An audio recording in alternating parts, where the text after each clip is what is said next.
In today's video, I'm going to quickly show you how to start selling on eBay. Whether you're clearing out old items or building a side business, eBay is one of the easiest places to reach millions of buyers. Start by visiting ebay.com. In the top right corner, click Register.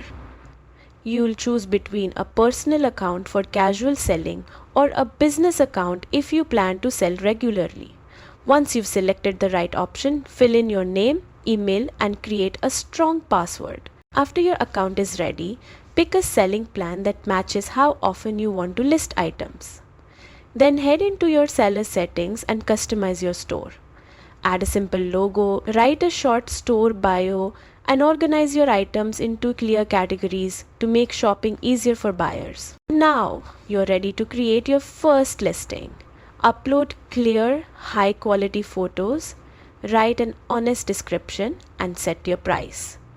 You can choose buy it now for a fixed price or auction if you want buyers to bid. Once your listing is live, keep an eye on messages, respond quickly, and ship items on time. Good communication and fast shipping help you build strong feedback, which leads to more sales. And that's it. You're ready to start selling on eBay with confidence. Happy selling.